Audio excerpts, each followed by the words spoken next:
வணக்கம். இது தமிழ் குரலின் சிறப்பு நேரம். கண்ணில் ரத்தினமோடு இணைந்திருப்பவர் மரியாதைக்குரிய மூத்த பத்திரிகையாளர் மற்றும் அரசியல் திறனாய்வாளர் வழக்கறிஞர் முனைவர் தராசு ஷியாம் அவர்கள். சார் வணக்கம் சார். பலவன் வணக்கம். செந்தில் பாலாஜி அவர்கள், குறிப்பா இளையராஜா அவர்கள் அந்த எம்எல்ஏ கொடுத்த வழக்கு அது போயிட்டு இருக்கு. அதுல பலரும் வெவ்வேறு விதமான காரணங்களை சொல்றாங்க. பெயில் பெட்டிஷன்ஸ் மூவ் ஆறத பார்க்க முடிகிறது. அதுல ஒருவருக்கு இப்போது சிபிஐ விசாரணை கேட்டிருக்கிறாரு. அந்த குறிப்பிட்ட ஒரு சட்டப்பிரிவை சேலஞ்ச் பண்ணியும் கேஸ் போட்டு சென்னை உயர்நீதிமன்றத்தினுடைய தலைமை நீதிபதி அமர்வு விசாரணைக்கு தடை, அந்த வழக்குல குதிரை பேர வழக்குல அவரை அழைத்து விசாரிக்க ப்ரொசீடிங்ஸ்க்கு தடை கொடுத்திருக்கிறாங்க. இப்ப இந்த ரூட்டை ஃபாலோ பண்ணி மத்தவங்களும் வரலாங்கிற ஒரு அவனியும் ஓபன் ஆகுது. சிபிஐ உள்ள வந்தா இது இன்னும் கூடுதலா அரசியல் மயப்படுமா, இல்ல ஆளுங்கட்சிக்கு சிக்கலா, எப்படி பாக்குறீங்க சார்? ரெண்டு வழக்கும் செந்தில் பாலாஜியை சுத்தி தான் இருக்கு. அதை கவனிச்சிங்கல்ல, ஒரு பேர ஊழல் வழக்கம் செந்தில் பாலாஜி சுத்தி தான். அவர் கைது நடவடிக்கைக்கு முன்பு அவர் முன்ஜாமீன் வாங்கினாரு. கரூர் விஜய் போறதுக்கு முன்னாடி முதலமைச்சர் போயிட்டாரு. அரசியல் இவர் கைதாகல. இப்போ கிட்டத்தட்ட இதே விஷயத்தை தான் இப்போ தடை வாங்கி இருக்கிற, ஸ்டே வாங்கி இருக்கிற குற்றஞ்சாட்டப்பட்டவர் சொல்லியிருக்காரு. செந்தில் பாலாஜி எல்லாம் தெரியவே தெரியாதுங்க எங்களுக்கு, அவரை இதுல அரசியல் ரீதியாக உள்ள இழுக்கணுங்கிறதுக்காக தான் இந்த வழக்கே போட்டிருக்காங்கன்னு தான் அவரோட அபிடவிட்டோட மேஜர் பாயிண்ட் அதான் தெரியுது. பிரிவென்ஷன் ஆஃப் கரப்ஷன் ஆக்டோட ப்ரொவிஷன் அதை சேலஞ்ச் பண்ணியிருக்காரு. அது ஹைகோர்ட் டிசைட் பண்ணாதுங்க. ஏன்னா அது கான்ஸ்டியூஷனல் மேட்டர், நீங்க அங்க போய் ஆகணும். பார்லிமெண்டரி ஆக்ட் இல்லைங்களா, அது பார்லிமெண்டரி ஆக்டோட ஒரு ப்ரொவிஷன் நம்ம சேலஞ்ச் பண்றது. ஆனா நோக்கம் என்னன்னு தெரியுது. நோக்கம் ஒரு எம்எல்ஏ அவர் ஒரு கம்ப்ளைண்ட் தர்றாரு, என்கிட்ட பேரம் பேசினாங்கன்னு சொல்றாரு, அவ்வளவுதான். பேரம் பேசுறதுக்கு எம்எல்ஏக்கு பணம் கொடுக்கப்பட்டதான்னா அதெல்லாம் ஒன்றும் பாயிண்டே இல்லை. இவரே என்ன சொல்றாரு, இப்போ ஸ்டே வாங்கியிருக்கிறவரு, எங்க வீட்டுல ஒரு 1,00,00,000 பணம் இருந்துச்சுங்க, அதை எடுத்துட்டு போயிட்டாங்கன்னு. அவங்க என்ன சொல்றாங்க, ஒட்டுமொத்தமாக 2 கோடி ரூபாய் பிடிபட்டது அப்படின்னா. ஏன்னா 1,00,000 பிடிபட்டதுன்னு காட்ட முடியாது இண்டிவிஜுவலா. அப்ப எல்லாரு கணக்கையும் ஒன்னா சேர்த்து போட்டு, இப்போ இந்த டாஸ்மாக் மாதிரி தான் இத்தனை 100 கோடி ரூபாய். அப்போ 100 கோடி ரூபாய் எங்க இருந்தெல்லாம் கேட்டீங்கன்னா, பட்டுக்கோட்டை டாஸ்மாக் அலுவலகத்துல ஒரு 50,000 ரூபாய், 85,000 ரூபாய், இப்படி கணக்கெல்லாம் கூட்டினீங்கன்னா 100 கோடி தாராளமா வரும். 1,75,00,000 ஓட்டு வாங்கின கதை தான் இது.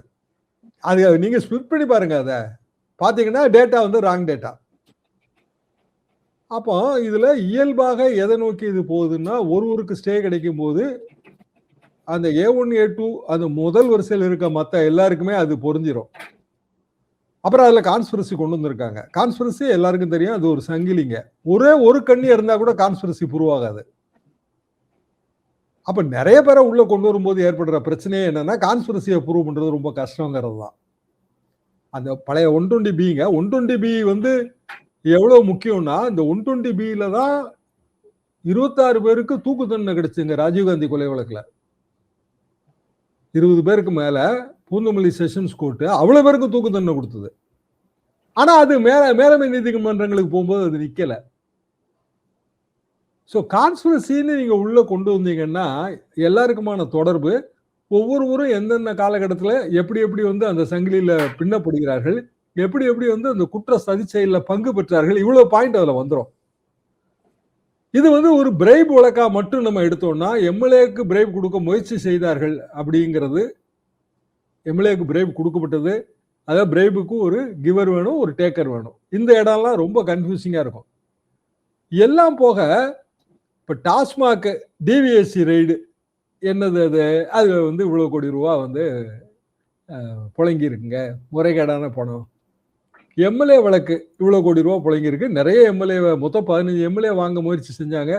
ஒரு ஆளுக்கு 50 கோடி ரூபா, ஆக மொத்தம் 750 கோடி ரூபா ப்ராஜெக்ட். அதுல ஒரு அந்த A1க்கு 5 கோடி ரூபா கமிஷன் கொடுக்கறதா பேச்சு. 15 × 5 75 கோடி ரூபா கிடைச்சிருங்கிற ஒரு பேராசையில அவர் செஞ்சது. இவ்வளவும் அதுல மேட்டருங்க. மேகாலயா, அது போக மேகாலயா ப்ராஜெக்ட், அது என்ன பேருன்னு எனக்கு தெரியல. மேகாலயானா மேகாலயா மாநிலத்தோட தொடர்புடையதா, இல்ல மேகம் ஆலயம் கிளவுட் டெம்பிள் அப்படின்னு பேர் வச்சிட்டாங்களா? அது இன்னமும் நானும் அதை டீகோட் பண்ணி பாக்குறேன். என்னோட சிற்றறிவுக்கு அது எட்டவே இல்லை. ஏன் அதை சொல்றாங்கன்னு. மேகாலயாங்கிற பேர் எதுக்குங்க வரணும்? ஆந்திரா ப்ராஜெக்ட்னு சொல்லலாம், ஜார்க்கண்ட் ப்ராஜெக்ட்னு சொல்லலாம். இல்ல எதுனாலும் கடைசியில நீங்க ரிசார்ட்னா ரிசார்ட்டை காட்டணும், வாடகை என்னன்னு காட்டணும், அட்வான்ஸ் புக்கிங் காட்டணும், ஏகப்பட்ட வேலை வருங்களே. அப்புறம் இல்ல, இது எல்லாம் ஒரு சிங்கிள் போலீஸ் ஸ்டேஷன் ஜூரிஸ்டிக்ஷனுக்குள்ள நிக்குமா? ம்.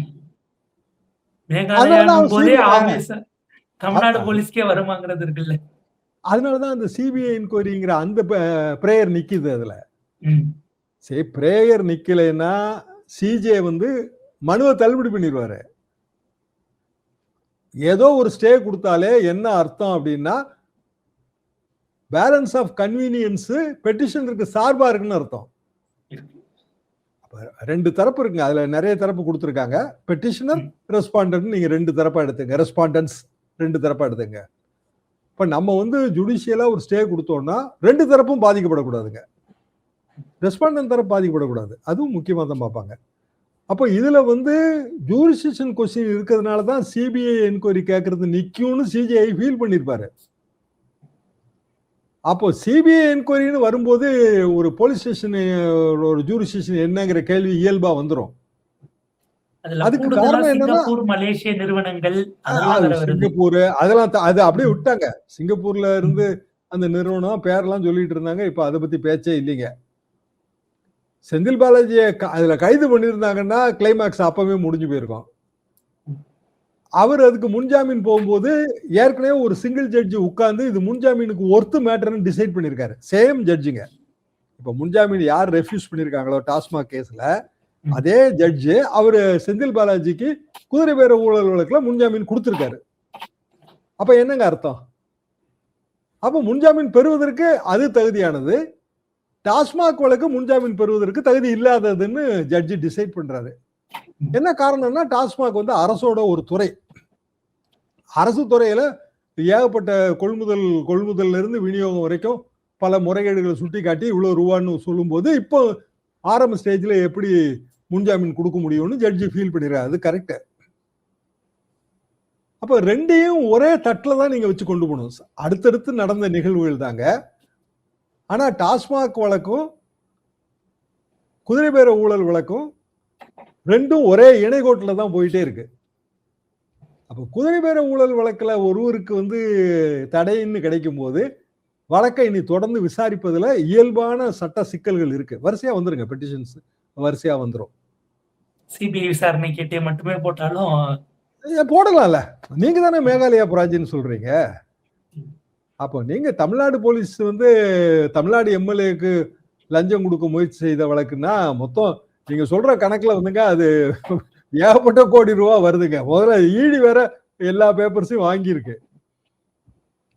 நீங்க ஒரு கோடி ரூபாய்க்கு மேல போனாலே ஈடி வந்துடும் உள்ள. இது நீங்க சொல்ற கணக்குல இது 500 கோடி. 500 கோடியில ஏதோ 2 கோடியே நீங்களே புடிச்சிட்டீங்கன்றீங்க. 2 கோடி பணம் இருக்கு. அதுல சம்மந்தப்பட்டிருக்கிறது ஒரு ஃபைனான்ஸ் கம்பெனி. அந்த 2 கோடி பணம் வந்து அது ஏதாவது குற்ற செயலில் ஈடுபட்ட பணமா, அந்த கேள்வி எல்லாம் இல்ல தனியா இருக்குங்க. ப்ரொசீஜர்ஸ் ஆஃப் கிரைமா இல்லையாங்கிற கேள்வி தனியா இருக்கு. அப்ப ஈடி கண்டிப்பா இதுக்குள்ள வரத்தான் செய்யும், வராம இருக்காது. அப்போ மிகப்பெரிய சிக்கல் என்னன்னா சிபிஐ என்கொயரிக்கு மேட்டர் ஒர்த்துன்னு சிஜிஐ வந்து மனதளவுல முடிவு பண்ணியிருக்காரு. அந்த சிக்கலை இவங்க எப்படி சமாளிக்க போறாங்கன்னு எனக்கு அது புரியல. ஏறத்தாழ அது வந்து பாத்தீங்கன்னா தேர்ட் பார்ட்டிக்கு போகும்போது பல லூப் ஹோல்ஸ் தமிழ்நாடு காவல்துறை செய்ததும் சிக்கும். திரும்ப திரும்ப அவங்க சொன்ன விஷயங்கள் மட்டும்தான் செய்தியில் அடிபட்டது. இந்த குற்ற செயல் பின்னணி இவருக்கு கொடுத்ததுன்னு லூப் ஹோல்ஸா செஞ்சது. ட்ரிப்ளிகேட் போலீஸ் ஸ்டேஷனுக்கு சிங்கப்பூர் வரைக்கும் ஜூரிஸ்டிக்ஷன்ங்கிறதெல்லாம் உள்ள வந்ததுன்னா அது பலவிதமான ஒரு சட்ட சிக்கல். நீங்க ஆரம்பத்துல எப்பவுமே செய்தின்னு பாத்தீங்கன்னா அத்தாரிட்டிஸ் கொடுக்கறது தான் நம்ம செய்தியா போட முடியும். அதாவது போலீஸ் ஸ்டேஷனோ இல்ல வந்து ஒரு ஹையர் போலீஸ் ஆபீசரோ அவரு கொடுக்கறதா செய்தி ஆகும். ஒரு ஸ்டேஜ்ல அது வந்து நகர்ந்து நீதிமன்றத்துக்கு வந்துடும். அப்புறம் என்ன ஆகும்னா நீதிமன்றம் கொடுக்கறது செய்தியா மாறிடும். நீதிமன்றம் கொடுக்கறது செய்தியா மாறும்போது அது அரசுக்கு எதிரானதா வரும். அதான் இதோட சிக்கல்ங்க. அப்போ அரசு எந்த இடத்துல இருக்கு? இன்னைக்கு தேதி 30. இன்னும் ஒரு 4 நாள் தான் இருக்கு நமக்கு பட்ஜெட் ப்ரிப்பரேஷன் ஒர்க்கு முடிய. பட்ஜெட் ப்ரிப்பரேஷன் முடிஞ்சு பிரிண்ட் பண்ணி பேப்பர் ரெடி பண்ணி வைக்கிறதுக்கு ப்ராக்டிகலி ஸ்பீக்கிங் எனக்கு தெரிஞ்சு ஒரு 3 நாள் இருக்குங்க. இதுக்குள்ள என்னென்ன வேலையெல்லாம் எடுத்து வச்சிருக்காங்க? சிஎம் சேம்பர் சேஞ்ச், அது ஒரு மாபெரும் வேலை. அப்போ 10th ஃப்ளோர்ல ஏற்கனவே இருந்த எல்லா ஆஃபீஸையும் டிஸ்டர்ப் ஆகுறாங்க. ஒன்று, அவங்கள எவ்வளவு பேர் பட்ஜெட் ப்ரிப்பரேஷன் வேலையில இருக்காங்கன்னு நமக்கு தெரியல.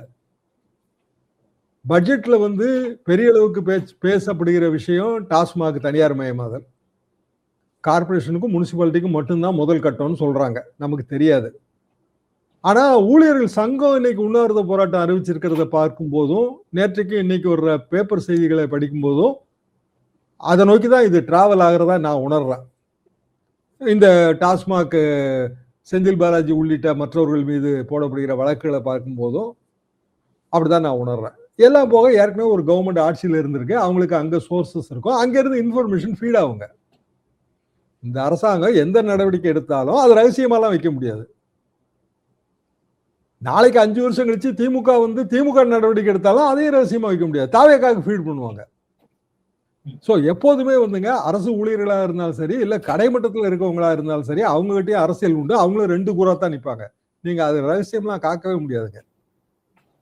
அப்போ ஆட்டோமேட்டிக்கா ஒரு விஷயம் சட்டத்துக்கு புறம்பானதாக, ரூல் ஆஃப் லாவுக்கு அகேன்ஸ்டாக ஒரு விம்சிக்கலா இருந்துச்சுன்னா அது நீதிமன்றத்துக்கு வந்து சேர்ந்துடும்.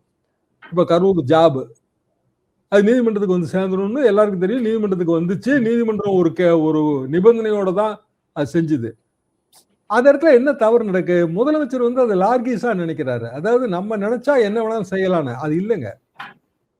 தமிழ்நாடுங்கிறது இந்தியாவில் இருக்கிற ஒரு மாநிலம், அந்த மாநிலத்தில் இருக்கிற ஒரு முதலமைச்சர், அவ்வளவுதான் அவரோட பவர்ஸ். எல்லாரும் கான்ஸ்டிடியூஷனுக்கு கட்டுப்பட்டவங்க, நீங்க நான் முதலமைச்சர் எல்லாரும். அதை தாண்டி போகும்போது நிறைய சிக்கல்கள் வரும். அது வந்து இவருக்கு இன்னும் தெரியலன்னு தான் நான் நினைக்கிறேன். இல்ல அவர் சுற்றி இருக்கவங்க தெரிய விடாதபடி பாத்துக்கிறாங்க. அன்லிமிட்டெட் பவர் கிடையாதுங்க, ஆர்பிட்ரரி பவரும் கிடையாது. முதலமைச்சர் என்பவர் தலைமை ஊழியர், அவ்வளவுதான். மக்களை சந்தித்து மக்கள் நம்பிக்கையை பெற்று மக்கள் ஓட்டு வாங்கி முதலமைச்சராக இருக்கிறாரு. அதனால மட்டுமே அவர் வந்து சர்வாதிகாரமும் படைத்தவர் அப்படி எப்படி எடுத்துக்க முடியும்? அப்படித்தானே திமுக ஆட்சியிலையும் எத்தனையோ வழக்குகள் அடிபட்டுச்சு, நம்ம பார்க்க தானே செஞ்சோம். அப்போ நிறைய ஆட்டிடியூட் சேஞ்ச் வேண்டியது இருக்குன்னு தான் நான் இதுல நினைக்கிறேன். நீங்க பட்ஜெட்டுக்கு நெருக்கத்துல இவ்வளவு வேலைகள் அப்படின்னீங்க, அதனோட சேர்த்து இன்னொரு மாநிலத்துக்கான பயணம், முதலமைச்சர் சந்திப்பு, இதுக்கு நடுவில் புத்தக வெளியீட்டு டெல்லிக்கு வேற. அந்த மாநில முதல்வர் சொல்றாருல, வாங்க வாங்க ஹெலிகாப்டர்ல ஏறுங்க, நான் வறட்சி பகுதியெல்லாம் சுத்தி காட்டுறேன்னா, அப்படியே ஹெலிகாப்டர் திருப்பி தஞ்சாவூர் மேல பறக்க விட வேண்டியதானே?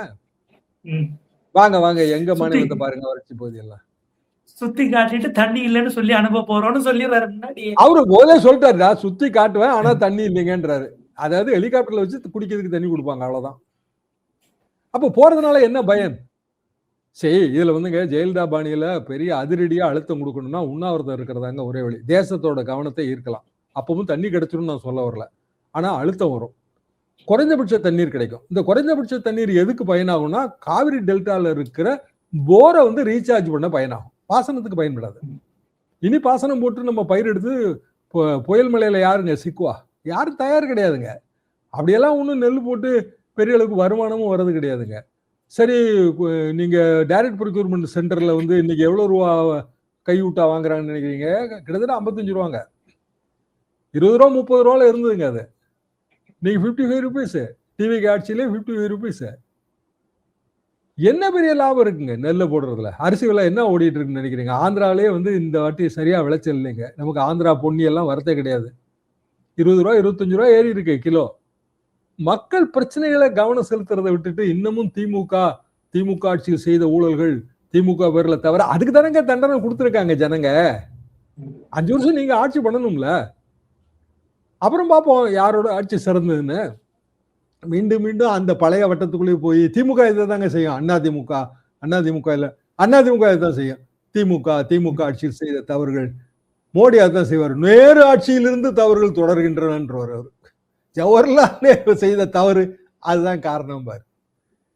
இது வந்துங்க ஜனங்க ரசிக்கிறது இல்ல. அதை ஏன் இந்த அரசியல்வாதிகள் புரிந்து கொள்ள மறுக்கிறார்கள் தான் எனக்கு விளங்கவே இல்லை. அப்பம் சார், இதுக்கு நடுவில் பட்ஜெட்டுக்கு முந்தின நாள் புத்தக வெளியின்னு ஒருத்தர் கூப்பிட்டாரு, அதோட அதுவா நின்று போச்சுங்கிறதோட நம்ம பாத்துக்கலாம். இவ்வளவு நெருக்கடிகள் முதல் பட்ஜெட்டுக்கு 2 நாளைக்கு முன்னாடி முதலமைச்சர் இல்லாம இருக்கிறது, அலுவலர்கள் என்ன ஆகுங்கிற கேள்விகளும் கூட எழுது. போவாரா கர்நாடகா? வெள்ளையெல்லாம் அடிச்சுட்டு இருக்காங்கன்னு வீடியோ ரிலீஸ் பண்ணிட்டு இருந்தாங்க. அதுல என்ன இருக்கு? வெள்ளை அடிக்கிறதுல என்ன இருக்கு? நேஷனல் மீடியா வந்துங்க, மீடியாவோ அது எப்பவுமே ஒரு அட்ராக்டிவ் செய்தி வேணும்னு நினைப்பாங்க. மெட்ரோ ரயில்ல பயணம், பாட்டி கண்ணத்தை பிடித்து கிள்ளினார். எம்ஜிஆர் காலத்துலயும் இந்த மாதிரி பாட்டிகள்லாம் நாங்க தயாராகவே வச்சிருப்போங்க. அவர் பாட்டி இருக்காங்களான்னு பார்த்துட்டு தான் அவர் மேடைக்கே வருவாரு. அது அப்படி எங்க பாட்டியே எப்படின்னாங்க, அந்த மகாராசா வந்தா நான் நின்னா என்னைய பார்த்தா கையை காட்டினா அப்படிம்பாங்க. அவர் சும்மா கையை காட்டிட்டு போவாரு. கிரௌட்ல நிக்கிற நம்ம பாட்டிக்கு நம்மளை பார்த்தா கையை நம்மள காட்டினாரு. பார்த்து அது ஒரு கனெக்டிவிட்டிங்க.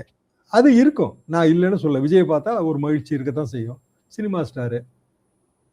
அப்போ இதெல்லாம் ஒரு அரசியல் நிர்வாகத்துக்கு இது ஒரு பாயிண்டான்னு நான் கேட்கிறேன். என்னோட கேள்வி அவ்வளவுதாங்க. சிம்பிளா. நிர்வாகம்னா என்னங்க? நிர்வாகம்னா மக்களுக்கு பயன் தரதா இருக்கணும். அவ்வளவுதான். அப்படின்னா மக்கள் உங்களை வாழ்த்துவாங்க. நினைவு கூறுவார்கள். மீண்டும் மீண்டும் உங்களுக்கு அந்த உங்களுக்கு ஓட்டு வாய்ப்பை போடுவாரு. அதிகாரத்தை கொடுப்பார்கள். கண்டிப்பா. பாப்போம் சார், இது அடுத்தடுத்த கட்டத்துக்கு எப்படி போகிறது? அரசியல் சூழலுக்குள்ளேயே நிப்பாட்டிக்கிட்டு நிர்வாக ரீதியிலான விஷயங்கள்ல இருந்து விலகி நிற்கிறார்களா?